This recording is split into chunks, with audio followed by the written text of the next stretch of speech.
I am so thrilled to be here. And Director, thank you so much for having me. And thank you for that very warm introduction. Before I start, I do want to make a few comments because I feel like I'm at home here. I've been around the system for quite some time, mostly conducting research and interfacing with the executive staff.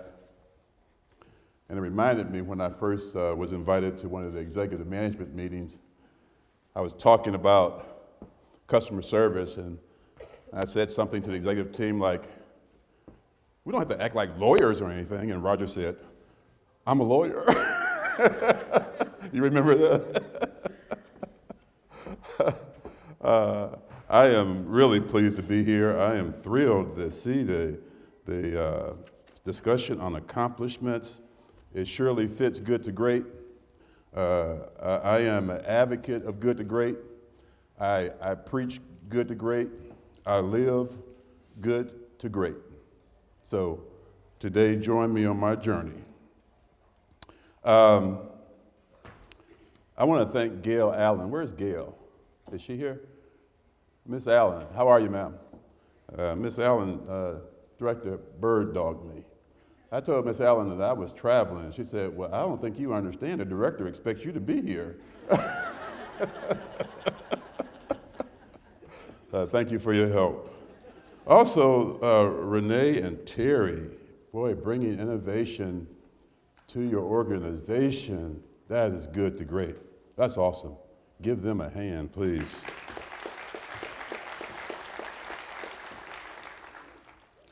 And staying healthy. I am the biggest advocate of health. My advertising agency promotes health. You've seen much of our advertising on Stamp Out Smoking. I urge you, I plead with you to stay healthy. We have health literacy issues, and we need to change behavior. So, and I'm not going to challenge you. I'm just going to simply say, particularly if you're a smoker, to stop. It's very dangerous, and I urge you to reconsider.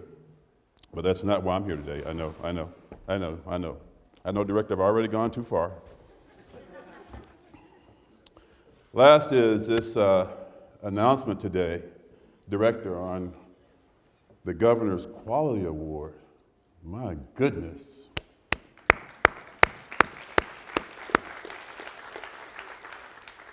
Boy, when you point the ship in one direction, miracles happen. We all start working towards the same common objectives, miracles happen. We in my agency, we're very progressive, and the director was very kind with his comments. We believe in making exceptional commitments to service. We believe in it. It's what we do every day. Under the premise, the measure you give is the measure you get back. I believe that. I tell my associates that work in the office, if you work 40 hours a week, and at the end of the year, you come in and we discuss your performance review, I think we're even. You work 40, I pay 40.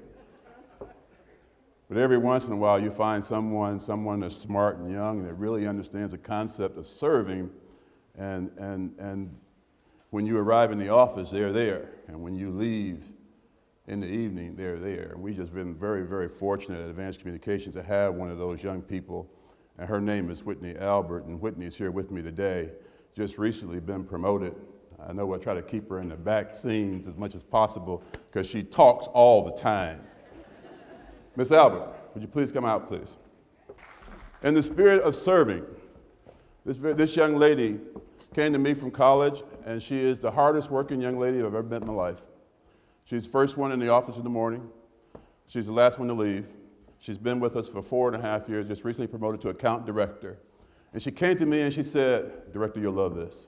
She said, how do I lead people that are older than me? She said, Michael, some of those folks are your age.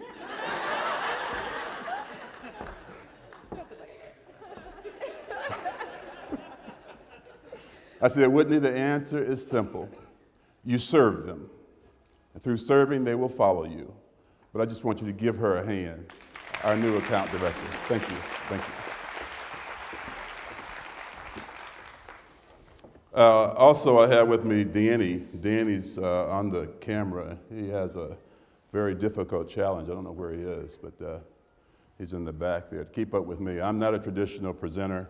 I walk around, I move around, I use my big hands and my big feet and talk too much. But I do promise I will stay on schedule today. And it was very strategic of the executive team and the planning team to place me on the agenda as you have. Because right after I finish, there are gifts and awards being presented. So that forces me to stay on schedule. If you've heard me speak before, I am very good at taking 20 minutes to at least an hour. So I promise today I'll stay within my time frame or close. Let's go. Good to great.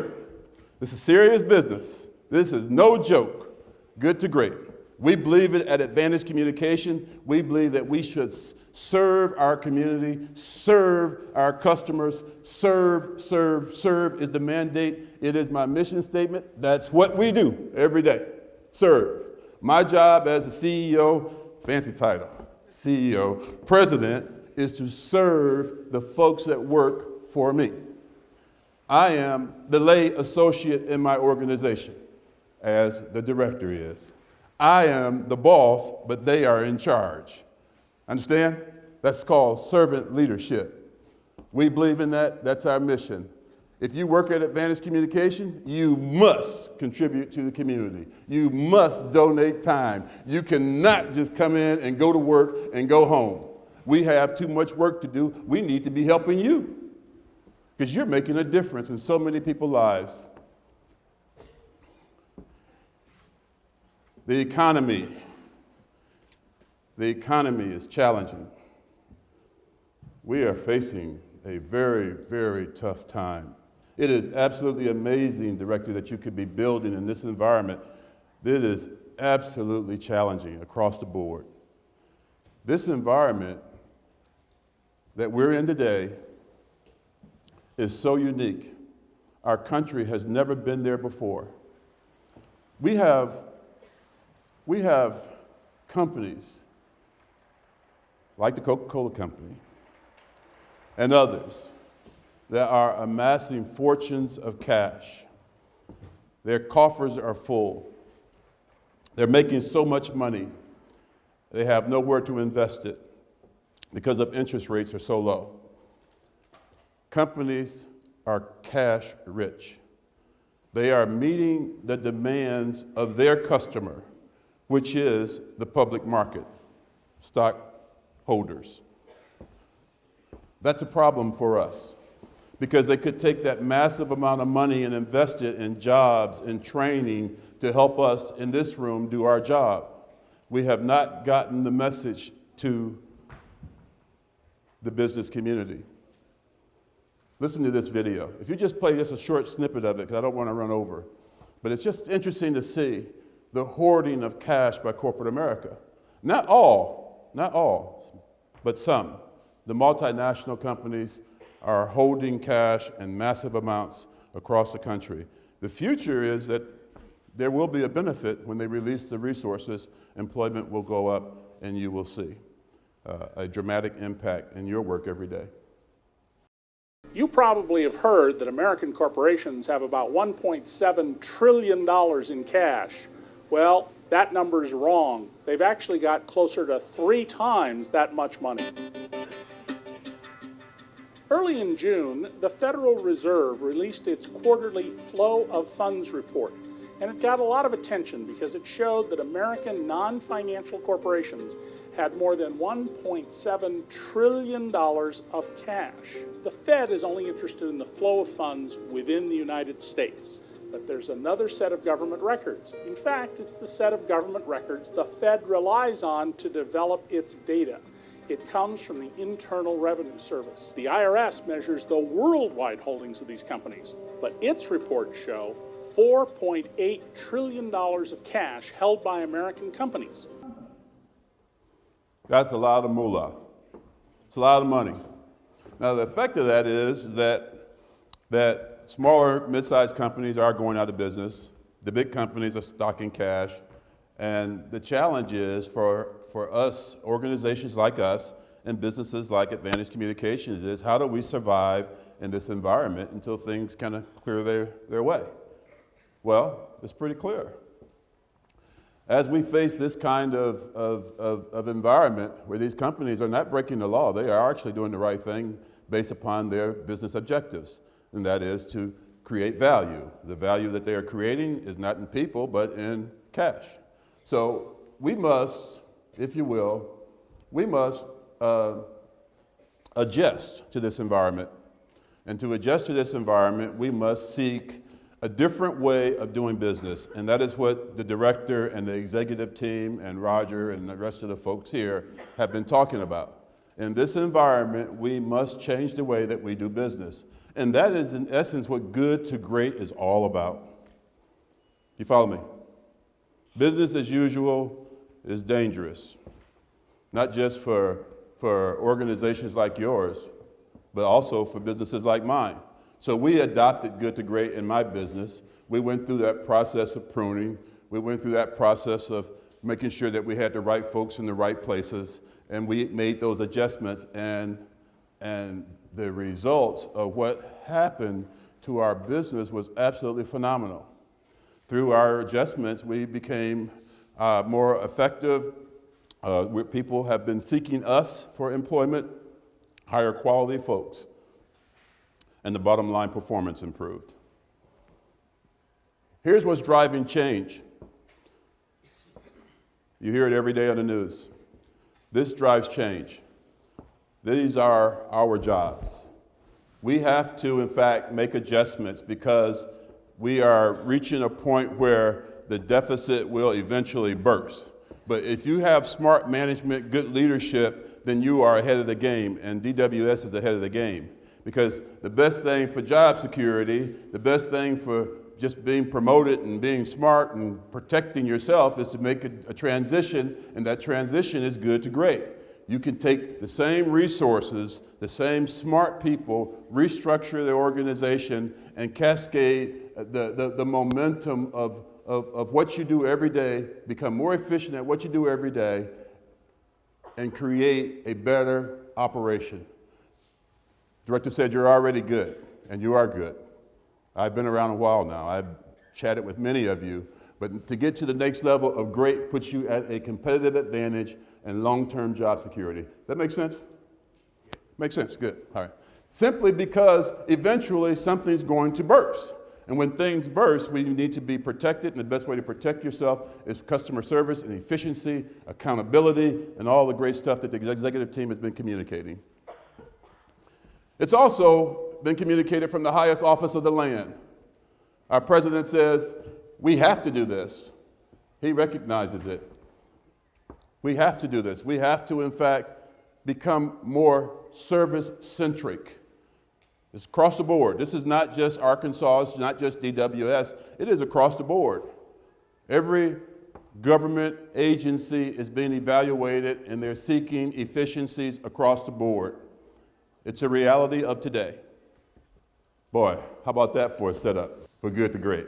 It is an effective tool to transition organizations that are good to exceptional. Pretty simple thought. This process was taken by a group of researchers, and this guy, Jim Collins, and they assessed businesses, and they looked at businesses, and they looked at organizations, both public and private sector, and they said that the real value of an organization is not in how much money you make. It is in the enduring values that you create and sustaining that over a long period of time. When I was a young graduate student out of business school, I was so eager and so hungry, and I wanted to make a name for myself. I just fell in love with some leaders. You remember Lee Iacocca? Anybody old enough to remember that name? I thought he was the most brilliant man in the world. And then when you look at him today, and you look at that scenario today, those leaders were short-term leaders. They had short-term objectives. Many executives just liked the perks. there's not many objectives that want to serve, put people first. In this organization, you have a huge benefit. This book, this philosophy is about accountability, improving infrastructures and making systems better, more efficient, and protecting people long-term, making sure that you have a good seat, a big seat on the bus. Amen? All right. This concept of good to great has been around for a while, but not many people really understand it. And then some people say, well, how is good to great relevant for us if we're a government agency? Well, it's particularly relevant for you. In fact, it's critical for you. Government agencies have to deliver value. Now, there are not many of you that can sit in the room with our director when he's meeting with the key legislators and his boss, the governor. But I assure you, that discussion is about accountability. That discussion is all about accountability. Accountability. We have an opportunity to improve a DWS into a state-of-the-art organization and raise the bar and set an example for every agency in the state. And I just read the other day that there were more than 100 agencies. There are people that are aware of what you're doing and they have an eye on you. And they are watching you because they are aware of this transition from good to great. The government says we can no longer give its customers the same, meaning we have to change. It says the one size fit all is not relevant today, that we must meet our customers. You know, American customers or American consumers today, the people that you serve today are so different than yesterday, aren't they? Their expectations are different. They are so smart in terms of getting information and making decisions that it's shocking. The least of us is the smartest of us. And I often use my son for an example. And I won't go into my millennial discussions. Many of you heard me talk about millennials. But my son is the best example. I could talk to my son or call my son, and he won't answer his phone. I know he knows his daddy calling. But then I can text him, and he'll text me right back. Oh Lord, that is the strangest thing I've ever seen in my life. Today, our customers are so different. Their expectations from you or of you are different, aren't they? Immediacy. They want it when? Now. Someone said yesterday, they do. Customer service has to keep up with the people that we serve. People want to be served, but they want theirs now. And they don't care to hear your excuses. We're in the midst of a rebranding initiative for the University of Arkansas, as well as the University of Arkansas Pine Bluff. University of Arkansas Pine Bluff has an advertising campaign that says, we're the gateway to the Delta. Guess what their customer said? Where is the Delta? Isn't that amazing? It's amazing. Know your customer. We have to change to meet our customer needs. We have to change to meet our customer needs. The customer is different. Their expectations are different. People have so much information.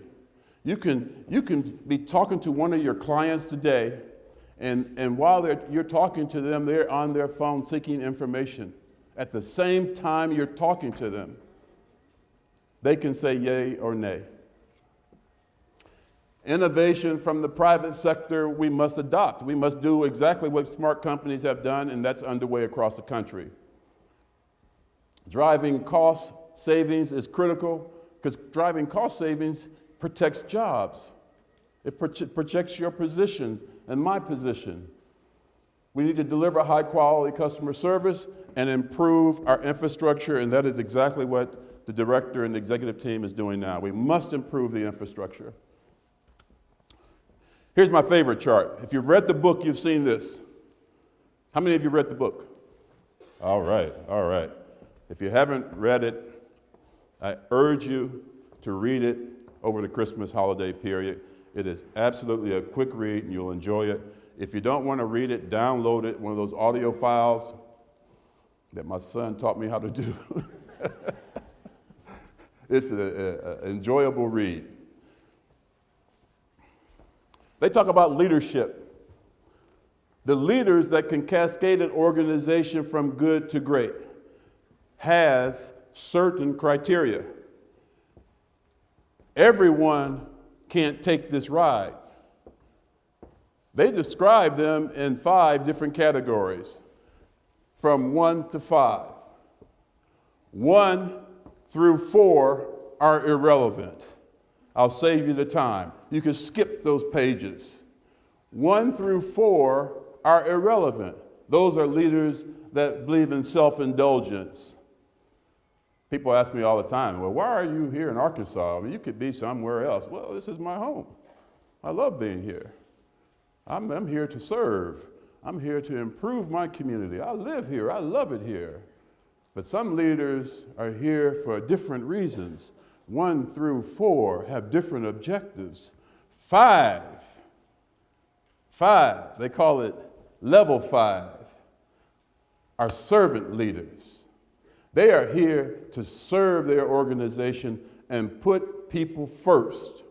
Those are the people that transition organizations to greatness. Level 5. How are you, level 5? Level 5.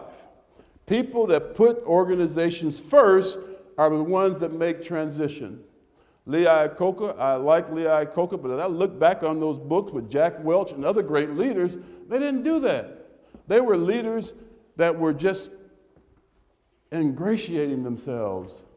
They enjoyed the corporate jet and they enjoyed the big bonuses, but they really didn't leave a legacy of an enduring company behind.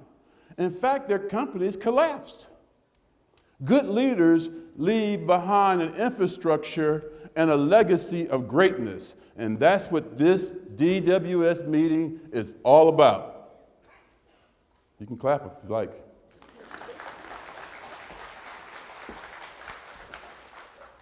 There are 2 customers. There are 2 customers. The first customer is internal. How you treat each other. That's serious. How you serve each other. How you serve each other. Now, wouldn't this be just a phenomenal organization if we could get rid of the backbiters? Oh, I didn't say that, did I? Serving each other. When you put your peer first and serve them, things change that are absolutely magical. Serving each other is the way to go. Serving each other is the way to go. When you serve each other, it makes it easy when the client is in front of you. But first, you have to adapt the culture of servant leadership and serve each other. At Advanced Communications, we believe in that. We do that every day. I'll tell you, Whitney Albert and the team, they are there and they're serving, they're helping each other. It's absolutely an unbelievable concept. In the book, it talks about the hedgehog. This is how we got here, the hedgehog concept. The hedgehog concept is simply an analysis of everything that you do, an assessment of everything that you do, and the executive team says, well, these are the things that we do very, very well. And these are the things that we don't do very well. Customer service wasn't made up. The decision to go good to great wasn't just made up. It is smart, strategic, well thought out. Because if you assess your skills, what you do better than anybody else in state government is serve each other and serve our communities. You do it every day. You're on the front line every day. Every day. Not once a week. I may get out there once a week and make a difference in one person's life. You do it every day. So if you assess that, this whole hedgehog concept, you find yourself in that blue area and it says one common denominator that we all have in common. is customer service. We all can do that. Am I right? Is there anybody here that can't do it? We all can serve. We all can put forth our best face to the customer, our best face to each other, and that's called the hedgehog concept. It keeps you disciplined. It keeps you disciplined. You can't be everything to everybody. Here's what I mean. This is a really interesting concept. When you understand what customer service is, it's not everything to everybody.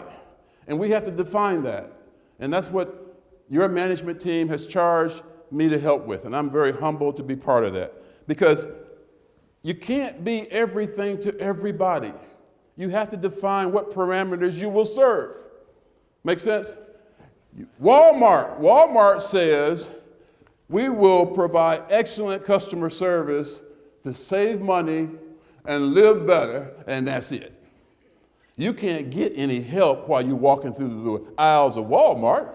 They don't believe in that. That's extra cost. If you want help walking down the aisles shopping, you better go to Target. That's what they do. And they got wide carts, biggest carts I've ever seen in my life. A cart I could fit in. Service. Their service profile is fit for their customer. We need to do the same thing. Make sense? Walmart says simple, save money, live better. Come in my store, it's 150,000 square feet, buy some stuff, get out. Isn't that amazing? And they can do that because half their customers are there for one reason. Half their customers don't have checking accounts. Half their customers paying cash. Half their customers are doing things quite differently than we do. So I know you guys shop at Target. And when we need something real quick, we go to Walmart. It's customer service. The expectations we need to set with our customers as well. We can't meet every demand. At Advantage Communications, we said we too will serve, but we can't be everything to everybody.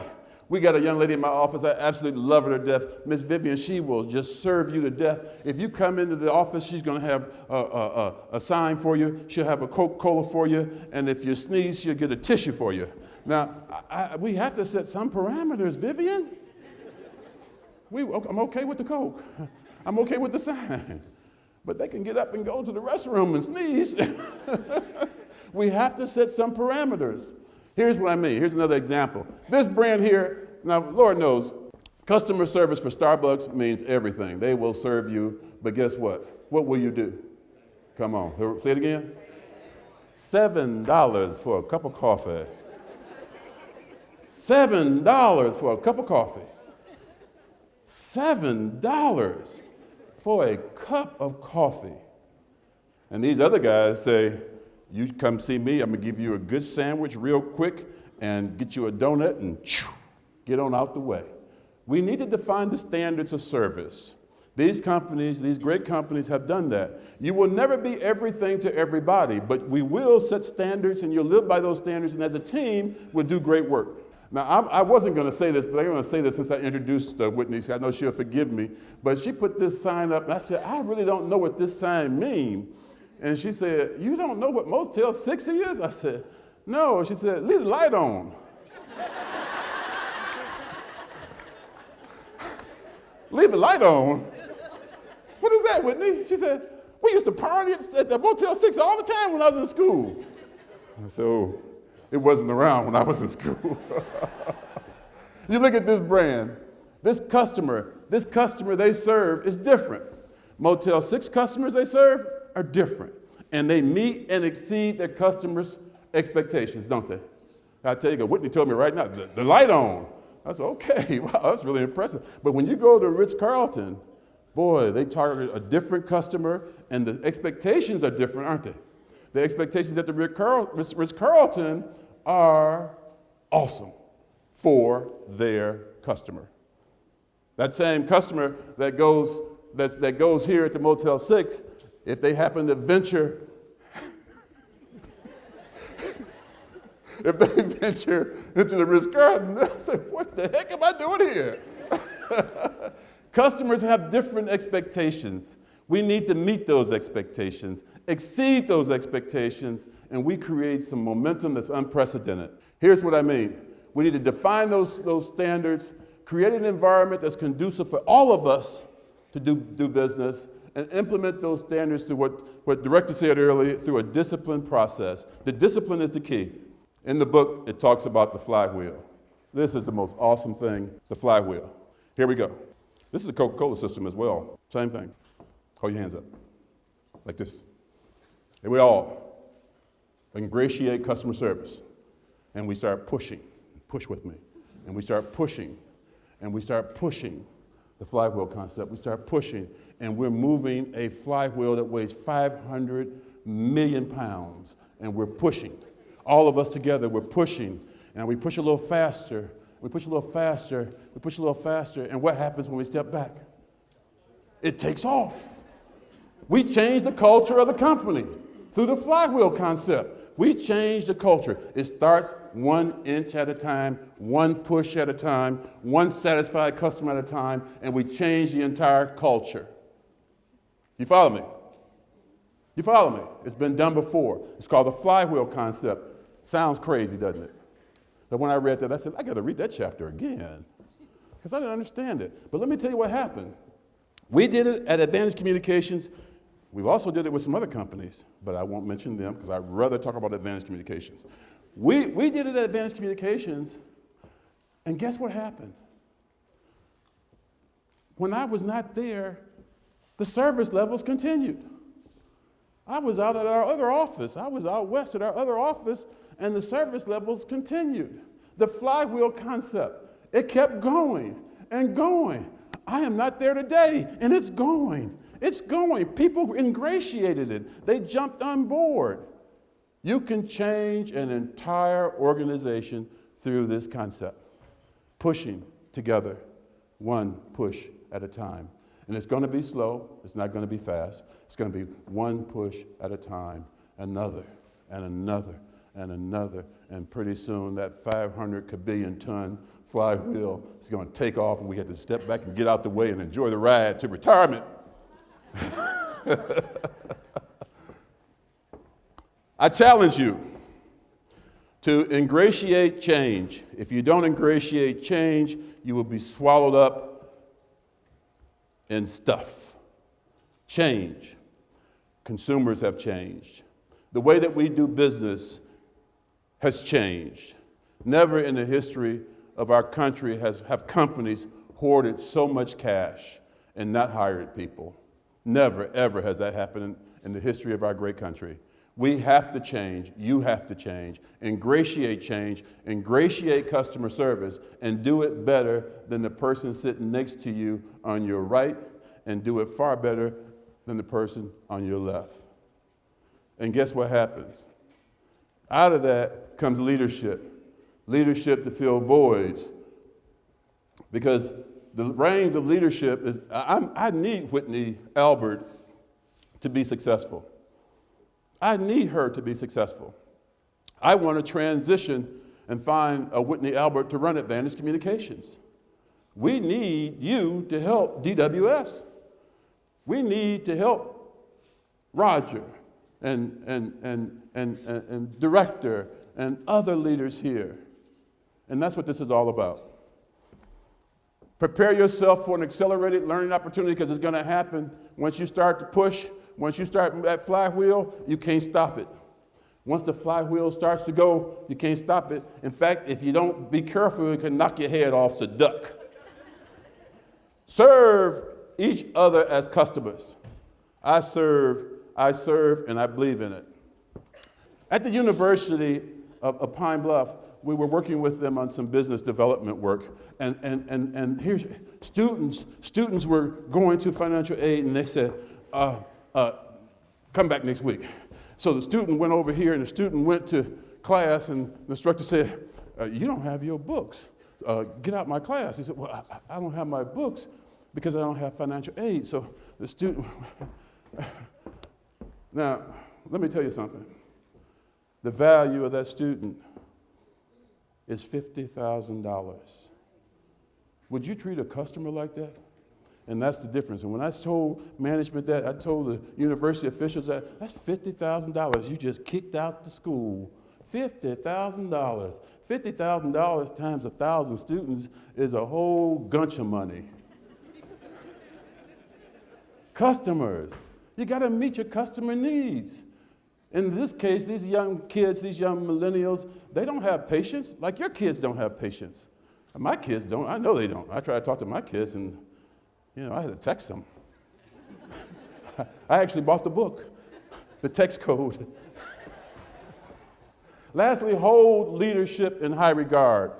I believe in leadership, but you can only believe in leadership if you serve your leader. You understand what I'm saying? Be loyal. Commit yourself to your leadership. If you can't commit yourself to your leadership, then you might want to think about doing something different. Because the reality is you may not agree, but here's the philosophy. This is the basic philosophy for business, basic philosophy for survival. If I may say, I had to be on my P's and Q's here with the director here because I would say some things if the director wasn't here. I would tell you if he wasn't here, protect your check. And you protect your check by being smart and loyal to your management. If the team says go right because management says go right, point this way. Everybody, if we go this way, everybody, come on, everybody, we go this way, and we got some folks that I don't want to do that, I want to go this way, then that's not smart, is it? We have to follow our leadership. We have to follow our leadership. I may have a different point of view. And I will tell you, he has told me this. He has said, Michael, I hear you, but we are going right. I said, yes, sir. We are going right. That's just smart. It's not worth the battle to say, I want to disengage you, Joe. I want to debate your philosophy. I want to debate where you're taking the ship. Well, you need to get your own ship. Follow your leader. Be loyal to your leader. And you may not agree with everything that leadership does, but you have a responsibility, a professional, ethical responsibility to serve. And if you don't like it, then you can always find another opportunity that may be better suited for you and build a bigger ship. But serve your leader. That is the key to success. The key to success is all to be one, not separate. Look, let me tell you, this is serious business. It is an incredible opportunity for everyone here. I thank you for having me. I enjoy working with you. I enjoy the leadership team here, and I'm humbled to be here, and I'm humbled that you put up with me for the last 10 minutes of my presentation. Thank you very much.